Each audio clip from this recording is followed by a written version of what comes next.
नमस्कार, आप देख रहे हैं ब्रेकिंग बिहार। अभी हमारे साथ हैं चंदन सिंह, जो राजनीतिक विश्लेषक हैं। इनसे बात करेंगे बिहार में इन दिनों जो हेलीकॉप्टर और जेट प्लेन को लेकर के सियासत चल रही है।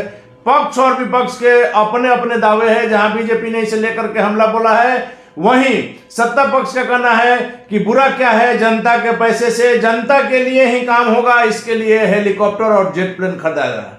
चंदन जी, क्या कहेंगे? नहीं, अगर सरकार मानती है कि जनता का पैसा है तो बर्बाद करने का कोई मतलब नहीं है। अनिल जी, देखिए, बिहार एक गरीब प्रदेश है, एक पिछड़ा राज्य है। जब केंद्र सरकार से आप बिहार को विशेष राज्य के दर्जे की मांग करते हैं तो आप 450 करोड़ रुपया को अगर आप जेट में और हेलीकॉप्टर में अगर बर्बाद कर देंगे तो कहीं से कोई मतलब नहीं है। हम लोग पिछले कई सालों से देख रहे हैं कि मुख्यमंत्री जी का कोई भ्रमण का कार्यक्रम बिहार में कहीं भी नहीं होता है। अभी छपरा में मुख्यमंत्री तो अभी निकल रहे हैं 5 तारीख। जहरीली शराब से 150 लोग मर गए। मुख्यमंत्री गए क्या वहां पे? आरा में दलित बच्ची को जलाकर मार दिया गया, गए क्या वहां पर?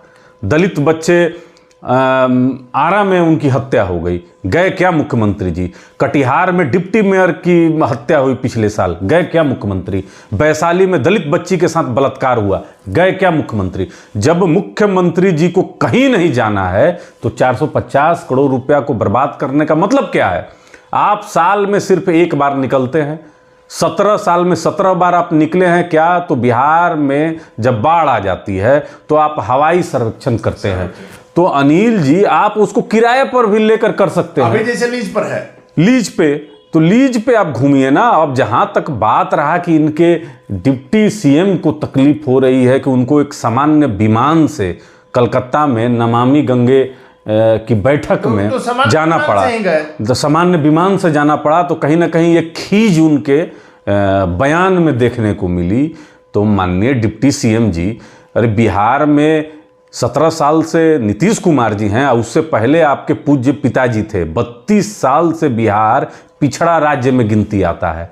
तो आप क्यों नहीं इसको गुजरात के तरह, उत्तर प्रदेश के तरह तनिक कर देते तो तब ना। यूपी का उदाहरण दिया कि आप पता कीजिए कि हम जो है सेवा विमान से गए थे, और यूपी के मुख्यमंत्री कैसे आए? अरे यूपी में अपराधियों के घर पे बुलडोजर चलते हैं अनिल जी, वहां अपराधियों की गाड़ी पलट जाया करती है। तो वहाँ पर जो अभी माहौल है कि पूरे देश भर से जो उद्योगपति हैं वो उत्तर प्रदेश में आके उद्योग धंधे लगा रहे हैं।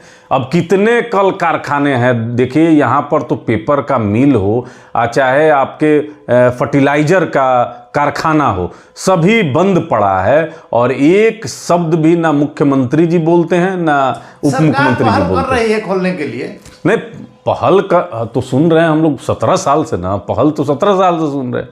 अरे खुल जाए तब ना हम लोग समझे। अब एक युवा उप मुख्यमंत्री है। मानना है कि जैसे यूपी का उदाहरण उन्होंने दिया, तो यूपी विशेष राज्य का दर्जा तो नहीं मांग रहा है। बिल्कुल नहीं, बिल्कुल नहीं। देखिए, आप में अगर कुछ कर गुजरने की इच्छा शक्ति है तो आपको हालात आपके रोड़ा नहीं अटकाते हैं, लेकिन आपकी करने की इच्छा ही नहीं है, जात पात की राजनीति करनी है, अगड़ा पिछड़ा करना है, दलित महादलित करना है, तो विकास तब संभव नहीं है। आपको मौका मिला है, आप कुछ करके दिखाइए। तो आप तो अभी भारतीय जनता पार्टी के द्वारा जो किया हुआ रोजगार दिया हुआ है उसका नियुक्ति पत्र बांट रहे हैं। तो सोचिए कितना दिन से, अभी तो 3 महीना से नियुक्ति पत्र बांट रहे हैं, जितना भारतीय जनता पार्टी ने करके दिखा दिया। इनकी लोकप्रियता अनिल जी ये 3 उपचुनाव दिखा दिए। मुख्यमंत्री जी की पार्टी कुढ़नी में बाई इलेक्शन लड़ती है और बहुत बुरी तरीके से चुनाव हार जाती है। इनके राष्ट्रीय जनता दल के नेता मुख्यमंत्री जी का इस्तीफा तक मांग लेते हैं। और पिछले 17 साल में 10-12 बार अभी तक माननीय मुख्यमंत्री जी समाज सुधार यात्रा पर निकल चुके हैं। लेकिन समाज सुधार यात्रा, भाई हमारा समाज, हम लोग कई बार आपके माध्यम से कह चुके हैं कि हमारा समाज बिगड़ा कहाँ है। आपने 2016 में शराबबंदी का एक नीति बिहार में लागू किया, उसको लागू नहीं किया ठीक ढंग से। आपके गठबंधन के जो सहयोगी हैं जीतन राम मांझी, उनका बयान आया है कि गुजरात मॉडल आ रहे हैं जीतन राम मांझी के मुद्दा पर भी आएंगे, लेकिन सरकार का तो साफ कहना है कि सभी लोगों ने सहमति दी थी शराबबंदी कानून के लिए, और आज जो है जब आप लोग को बताना चाहिए कि कहाँ क्या दिक्कत है, नहीं सरकार को अरे सहमति सभी लोगों ने दी, अच्छी बात है, और अच्छे कार्य में सबको एकमत होना भी चाहिए, और हर एक पॉलिटिकल पार्टी ने आपको समर्थन दिया, आप उसका फायदा कहाँ उठाए? आपके शासन और प्रशासन के नाक के नीचे जहरीली शराब की भट्टियां हर एक पंचायत में लगी हुई थी, इससे उगाही करते हुए थाने के कितने पदाधिकारी इसमें आपके ही द्वारा पकड़ा गया था। आपके तो कहा जाता है कि महत्वाकांक्षी योजना के पलीता में आग आपके ही शासन और प्रशासन के लोग लगाए। इसमें विपक्ष की भूमिका क्या है? विपक्ष तो यही न कह रहा है कि सरकार की नाकामी है कि जहरीली शराब पीकर 150 लोग मरे। तो आप 2016 में जब गोपालगंज में खजूरबन्नी में आपने दिया वहां पर मुआवजा, तो यहां भी आपको देना चाहिए। इसमें दिक्कत कहां आप विपक्ष की बात सुन रहे हैं? सभी पॉलिटिकल पार्टी, सत्ता के भी लोग, सीपीआई सीपीएम के भी लोग बोले, लेकिन आपने दिया नहीं। आपकी एक महत्वाकांक्षा है कि लोग आपको नेल्सन मंडेला और महात्मा गांधी के समकक्ष रखें, और आपसे वो हो नहीं पा रहा है, तो सरकार विफल है। और इनके गठबंधन के सहयोगी अनिल जी गुजरात मॉडल का बार बार जिक्र कर रहे हैं। हम आ रहे हैं, हम उस पर भी आ रहे हैं। अभी चिराग पासवान की पार्टी ने यह कहा है कि समाज का पैसा खा करके समाज सुधारने को चले, हेलीकॉप्टर और जेट विमान को लेकर। नहीं, बिल्कुल, देखिए ये सरासर फिजूल खर्ची है, और ये गाढ़ी कमाई है टैक्स पेयरों की, और उसको बर्बाद मुख्यमंत्री जी को नहीं करना चाहिए। देखिए, मुख्यमंत्री जी अगर जनता की पसंद रहते तो मैं मानता कि उनके द्वारा लिया गया जो निर्णय है इसको स्वीकार करना चाहिए, लेकिन ये परिस्थितियों के मुख्यमंत्री हैं। क्योंकि सबसे बड़ी पार्टी राष्ट्रीय, सुन लीजिए, सबसे बड़ी पार्टी राष्ट्रीय जनता दल है, और इससे पहले गठबंधन में भारतीय जनता पार्टी के साथ नीतीश जी थे, अभी पलटी मार के उधर गए हैं, और एक कहा जाता है कि अगर मुख्यमंत्री हमको बनाइएगा तो हम आपके साथ रहेंगे। तो वही है, अब भारतीय जनता पार्टी भी इनको मुख्यमंत्री बनाई हुई थी, राष्ट्रीय जनता दल भी मुख्यमंत्री बनाई हुई थी, तो मुख्यमंत्री जी ही सबसे काबिल हैं ऐसा नहीं है।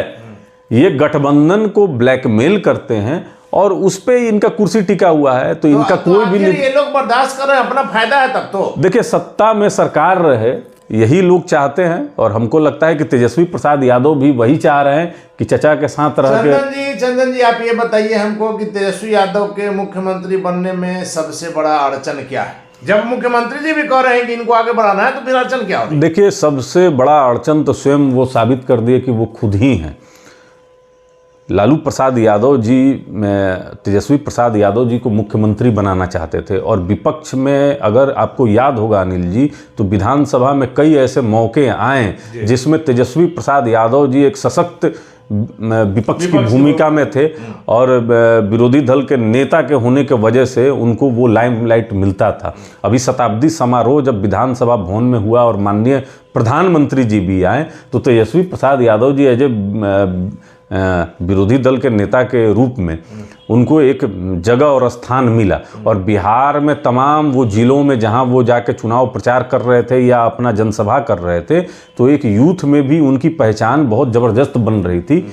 और लगातार इनके पार्टी के नेताओं के द्वारा भी मना किया गया कि आप नीतीश कुमार जी के साथ में नहीं जाइए, क्योंकि बिहार की जनता अब इनसे बहुत रुष्ट है, नाखुश है, पसंद नहीं कर रही है। लेकिन सत्ता के लिए अब तेजस्वी प्रसाद यादव चले गए, तेजस्वी ने गलती कर दिया। इसका भी परिणाम आपको, आप देख लीजिए, 3 इलेक्शन में आपको देखने को मिल गया। मोकामा का जो चुनाव था, ये राष्ट्रीय जनता दल की जीत नहीं है, वो अनंत सिंह की जीत। और गोपालगंज में तेजस्वी प्रसाद यादव हार जाते हैं, कुर्नी में जाकर प्रचार करते हैं और एक इमोशनल बात भी करते हैं अपने पिता के संदर्भ में। उसके बावजूद वहाँ की जनता और खास करके इनके समाज के लोग वोट नहीं देते हैं। चंदन जी, मेरा आखिरी सवाल है कि गुजरात मॉडल की चर्चा अभी भी आपने अभी थोड़ी देर पहले किया था, लगातार गुजरात मॉडल की चर्चा होती है, और कल पूर्व मुख्यमंत्री जीतन राम मांझी ने भी कर दिया, खास करके शराबबंदी कानून को लेकर। देखिए अनिल जी, एक तरफ अभी कुछ दिन पहले ही बिहार में बहुत बड़ी त्रासदी हुई, जिसमें जहरीली शराब से पीकर 150 लोग, कहा जाता है कि उसमें जान चली गई, और तुरंत में एक लिट्टी पार्टी करना हमको लगता है कि ये जरूरी नहीं था, लेकिन मांझी जी के द्वारा दिया गया और मुख्यमंत्री उसमें सम्मिलित हुए। वहीं पर जीतन राम मांझी ने कहा कि बिहार में भी गुजरात के तर्ज पर शराब नीति को लागू करना चाहिए। तो गाहे बगाहे इनके गठबंधन के जो मजबूत सहयोगी हैं वो गुजरात मॉडल का जिक्र करते हैं। हमको लगता है कि विकास में भी जो है मुख्यमंत्री जी को गुजरात मॉडल पे सोचना चाहिए। शराबबंदी में भी जो शराब नीति है, इनकी आबकारी शराब नीति है, उसमें भी गुजरात मॉडल के बारे में जाकर वहाँ रिसर्च करना चाहिए, अपने अधिकारियों को भेजें और भेज के रिसर्च करना चाहिए और बिहार में उसी तर्ज पर शराबबंदी को लागू करना चाहिए। और विकास में भी माननीय प्रधानमंत्री जी का जो किया हुआ कार्य है गुजरात में, उसको फॉलो मुख्यमंत्री जी को करना चाहिए। सिर्फ नाक की लड़ाई बना देना, जब बिहार में कोसी जैसी आपदा आई थी, अनिल जी आपको याद होगा, तो प्रधानमंत्री जी उस समय गुजरात के मुख्यमंत्री थे। उस समय एक बहुत बड़ा राहत पैकेज वो बिहार भेजे थे और मुख्यमंत्री जी उसको लौटाने का काम किए थे। तो प्रधानमंत्री बनने की अगर लालसा आपके मन में है मुख्यमंत्री जी, तो दिल को उदार कीजिए और एक विशाल हृदय के साथ विपक्ष के जो लोग हैं उनकी भी बातों को सुनिए और देखिए। चलिए, धन्यवाद आपका। तो थे हमारे साथ चंदन सिंह जी, जिनका साफ तौर पर कहना है कि गुजरात मॉडल जो है सिर्फ शराबबंदी में नहीं, बिहार के विकास में भी होना चाहिए। और साथ ही साथ जो प्लेन को लेकर के और हेलीकॉप्टर को लेकर के बिहार की राजनीति गरम है, उस पर इनका साफ तौर पर कहना है कि बिहार जैसे गरीब राज्य में औरों से आप तुलना नहीं कर सकते हैं। यहाँ पर ये जनता के पैसे की बर्बादी। आप बने रहे ब्रेकिंग बिहार से।